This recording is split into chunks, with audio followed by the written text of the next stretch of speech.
afternoon. Thank you, Mrs. Alvarado. Bear with me a little. I'm without my glasses. Oh, so squinting a bit. Okay. But this evening, I invite you to join me as we promote this year's theme, Alhambra, America's New Academic Reality. In the Alhambra School District, we're committed to looking forward to and making decisions for students driven by our core beliefs and values. We believe students are the most compelling reason and the inspiration for everything that we do. While we welcome and consider new learning opportunities and new approaches to support student success, our goal remains unchanged.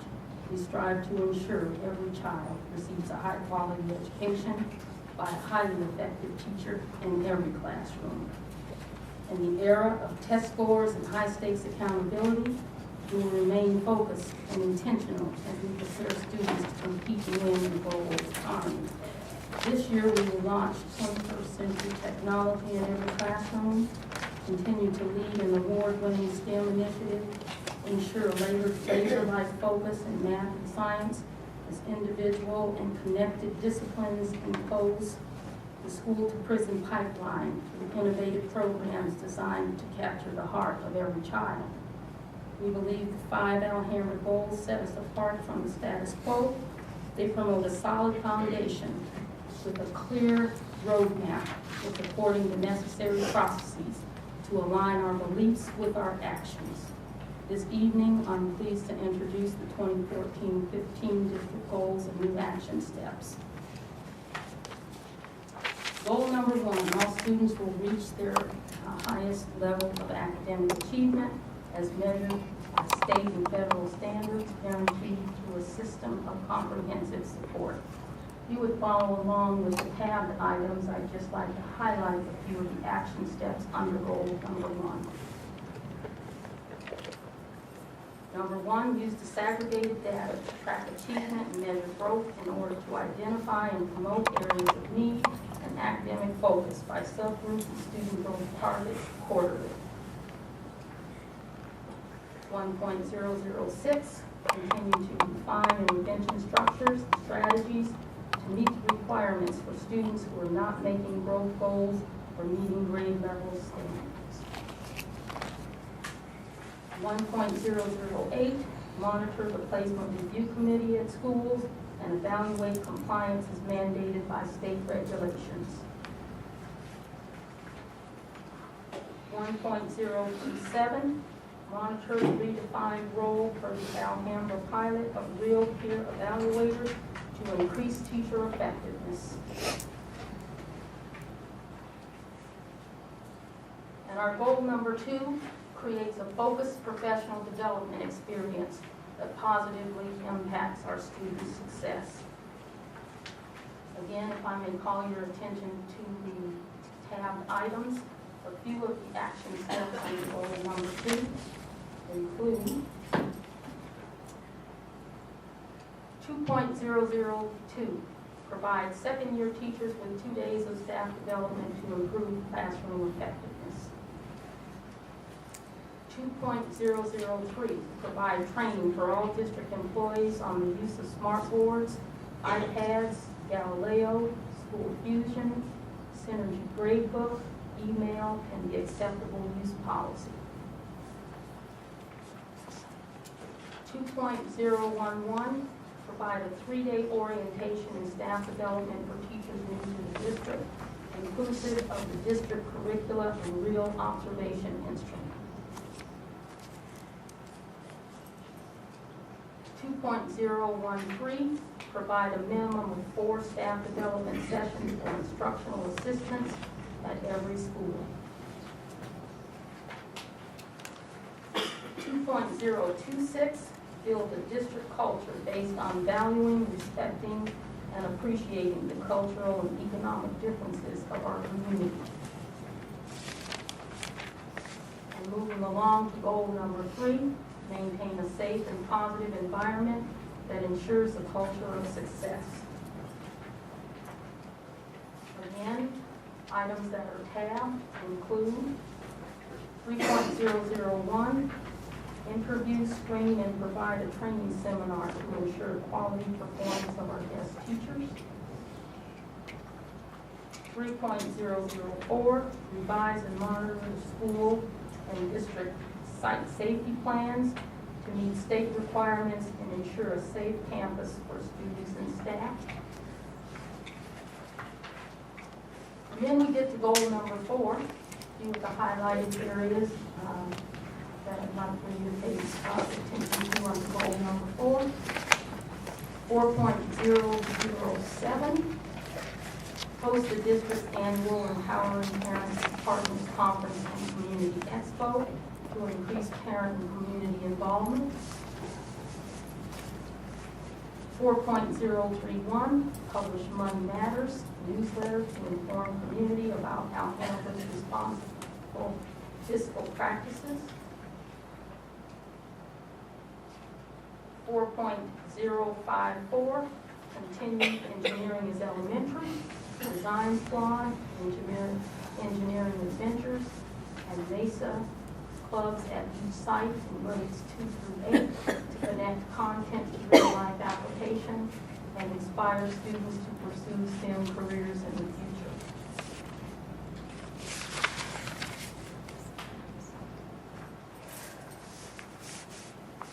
.062, continue the Helio STEM School pilot grant at Cordova Middle and Granada East School that ensures all 8th grade students participate in a Paxson Lab engineering elective and expand the implementation to Montebello School.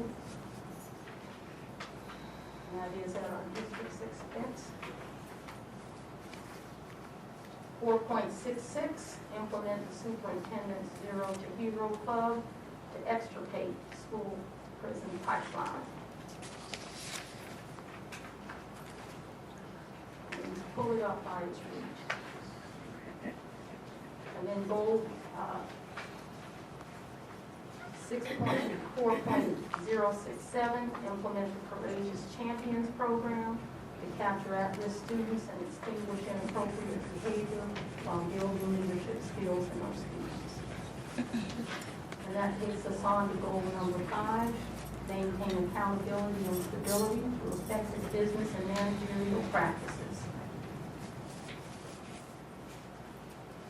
5.016, review all schools and department budgets monthly and contact principals and department heads to discuss areas of concern.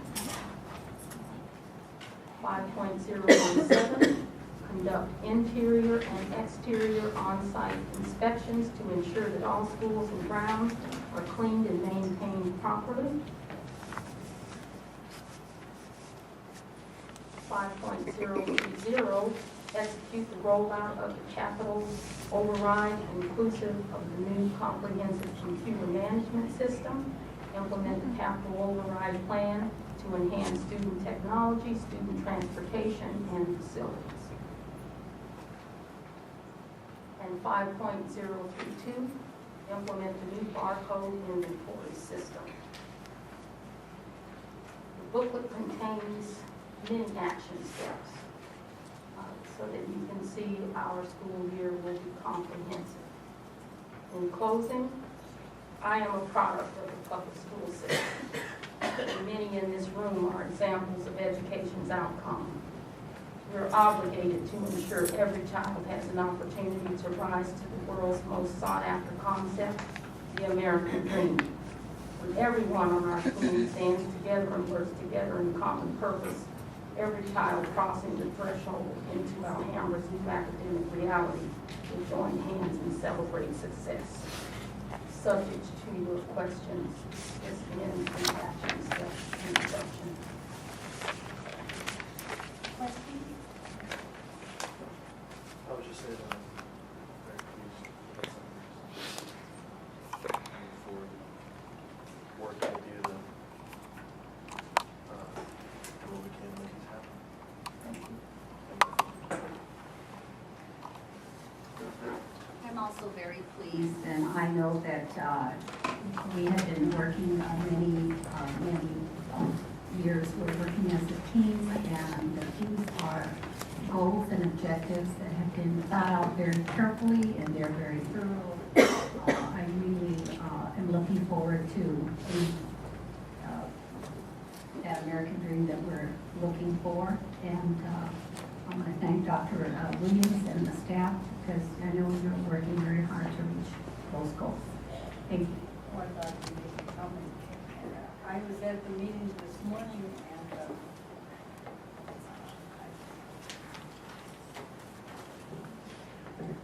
I was at this meeting this morning.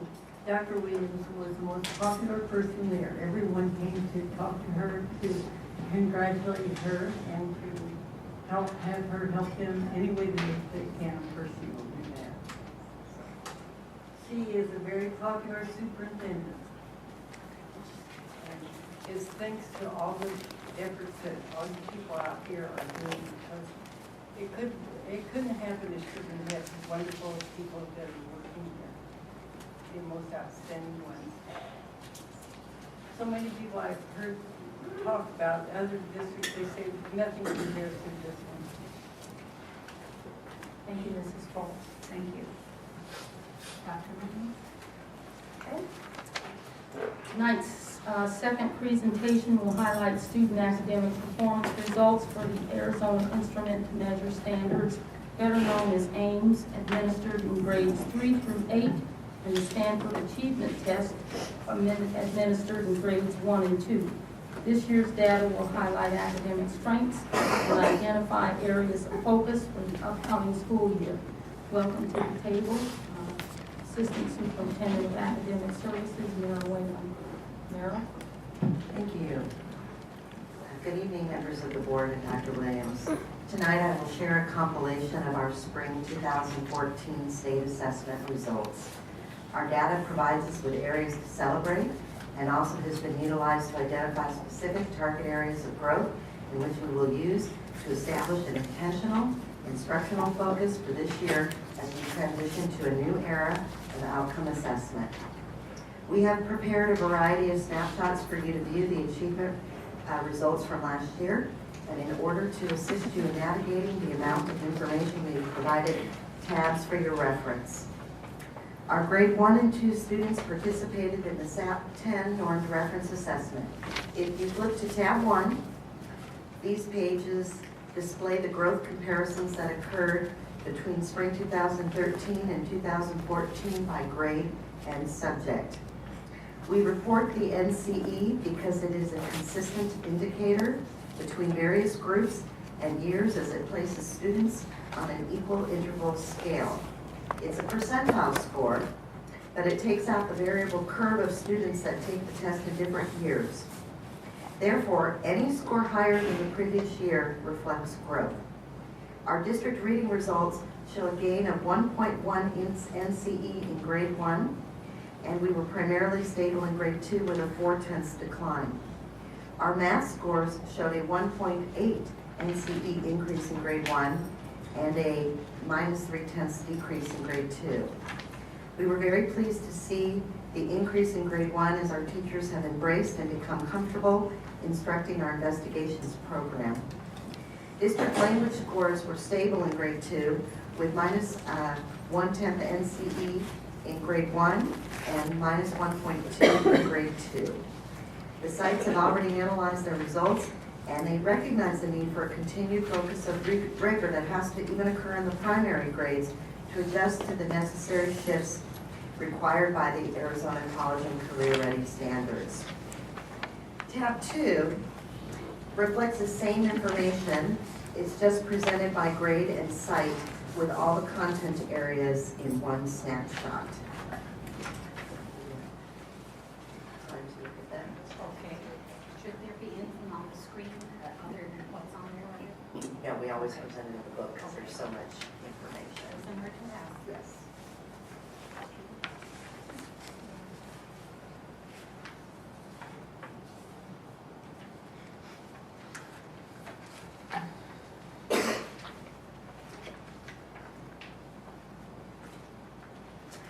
Our grade 3 through 8 students took the AIMS assessment. This was the last year for AIMS, and this spring we will transition to a Common Core aligned exam. The state board has yet to determine the specific assessment, and we expect them to name this new outcome assessment in mid-October. We completed our second year of full implementation of instructing both the Arizona College and Career Ready standard in math and ELA. It is important to note that while AIMS still reflects 2008 standards, ADE traded out items within the assessment again this year to continue to increase the complexity in reading and math items, and they did not change the cut points in this process. If you flip to tab 3, you will view comparisons between Spring 13 and Spring 14 by content area and grade level. The increased complexity in reading was evident by a drop in grade 4 scores by 5% and grade 8 with a 4% decrease. Yet our remaining grades 3, 5, and 6 were fairly stable with a 1% drop, and grade 7 dropped 2%.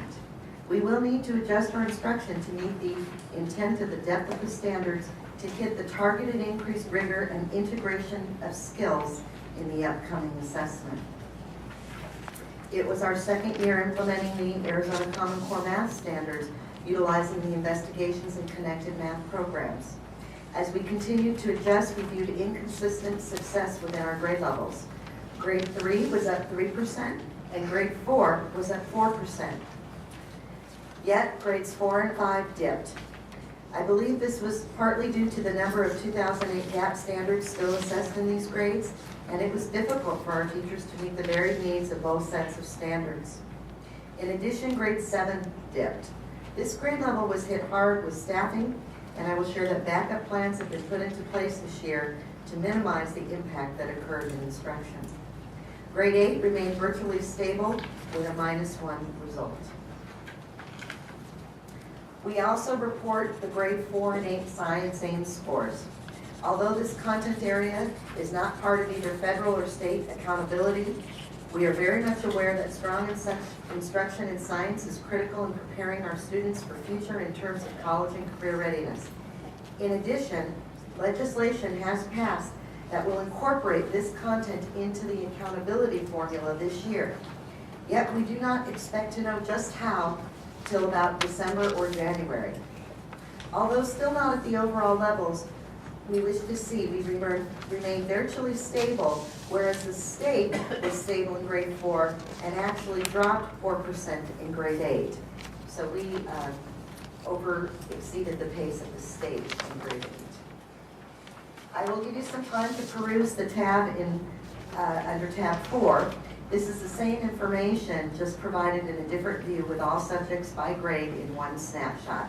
It allows you to view overall strengths and readily identify areas to target.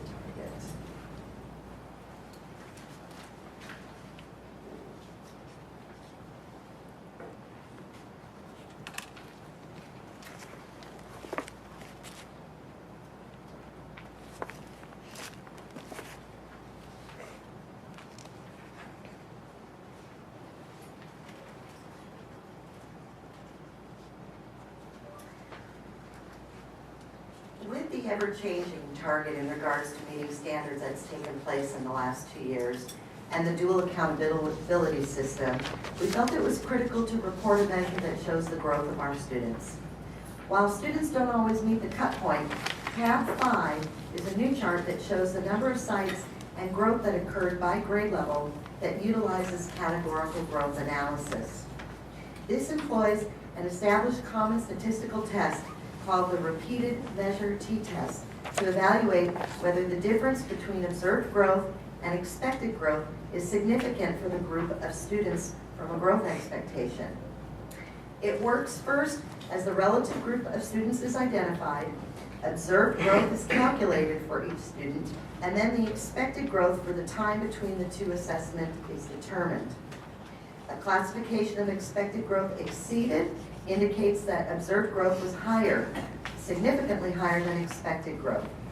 A classification of expected growth maintained indicates that observed growth was not significantly different from the expected growth. And while a classification of expected growth not maintained indicates that observed growth was significantly lower than expected growth. This table shows the growth that occurred by site grade level in reading and math, and you can view that overall our site grade levels are indeed moving their students.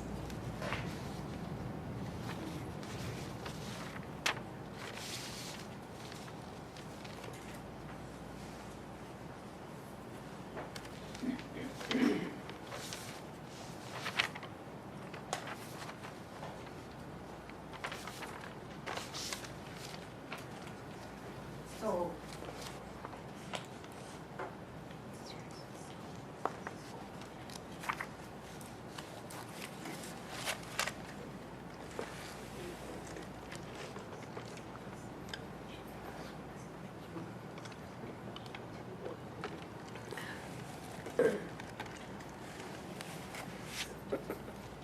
so as I analyze what you just gave, gave us here in the chart is that, for the most part, it does predict that there will be growth, and they do meet or exceed. But there's still, Dr. Raymond, lots of gaps. Because I see some numbers here that where it did not happen. And so I know that we do have some plans in place so that we can provide support, mentoring and coaching to those that need that extra support, the coaching and the staff development to help them to get to that point. So an instrument by itself is helpful, but it's not the only answer. Sometimes it can be very misleading, and maybe we have false expectations. At least I did. I thought we were going to do much, much better in some of the sites. Many sites did very, very well, but there were still some sites that we really need to help. And I would like to see that, happening in a very positive way. I have a question. We get so many people from other countries. Yes, that are here that's for the another first time. part. Is it still happening quite? Well, yes, Because we have a mobility rate of pretty close to 30%. Maybe largest relocation center for refugees in the state of Arizona resides in our district. Hence a very diverse population. There is another set of data called value-added data, which was delivered to my office just yesterday. I have not had the opportunity to really go through that information, but that information will take into consideration 9 like demographic criteria in comparing our students' achievement data to other students throughout Arizona with the same 9 like characteristics. So that, I'm really looking forward to seeing that information was segregated and analyzed by basis policy research. But as I stated, I look forward to seeing it. for most of those people, I know when I was helping on those, so many of them are here because that's what they can afford. And I'm thinking, if I went to a new country like that, not knowing their language, I don't know how I'm going to understand those. Well, unfortunately, we're held accountable for those students. We do test them with the mobility rate that we have. A school like Montebello, pretty close to half of the students that we test in that school, we own their composite or their outright score, but we give 0 growth consideration for them because they have not had a previous Arizona SAT-10 or AIMS test. But that's why I think we really want to see what the value-added information shows us. Like theater schools, mostly Barcelona, I think there's a lot of parking. District-wide, about 30% mobility. And it varies, but not much from our 14 Type 1 schools. In other words, our district probably inherits all these people where the other school districts do not. It's a stable place, but they have the same people that live there. So it's hard to compare our district to any particular other district. Well, everyone has their own challenges. I don't want to say anything negative about any district. I do believe that. That isn't negative. Well, I'm not saying that I won't agree with that, and I'll just say that there are various challenges. One district's challenges are their challenges. We know what our district challenges are, and mobility rate and diversity of our district is a challenge. However, we recognize what those challenges are, and the information that's going to come to us through the value-added model is only going to give consideration to a child that has the same like characteristics compared to a child with the same like characteristics in another school district around the state of Arizona. So we're gonna get information from that. I'll also share that is one of the criteria that we use for our teachers' performance pay, as well as this categorical growth criteria. So we're trying to take that into consideration where our staff is concerned. The same things that you mentioned, and we're giving consideration to those. I was tired of watching the same old stations, and I was watching an educational station. I was telling Dr. Williams, I thought this one place was in Minnesota, and I thought they should be there because they were doing things they were making it so much fun for these kids that are new, that are from a different country. They were so happy to be there. They would play with them, and they were just really involved in what it was going on. I played. She was up there teaching it. She Well, I was said she in wasn't Minnesota there. last week, and Well, that's where I wasn't doing that. I can't believe that. It was so much like what's going on here, where the kids are happy to come because no one looks down on their background.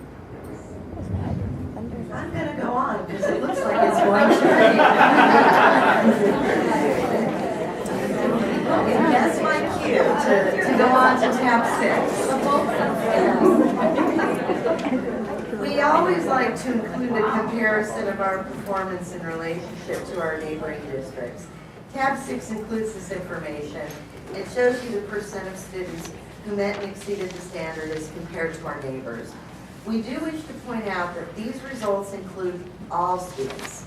We have no way of determining who was enrolled for a full academic year in these districts, so we felt it's best to compare apples to apples and use information for all students, whether they're continuously enrolled or not.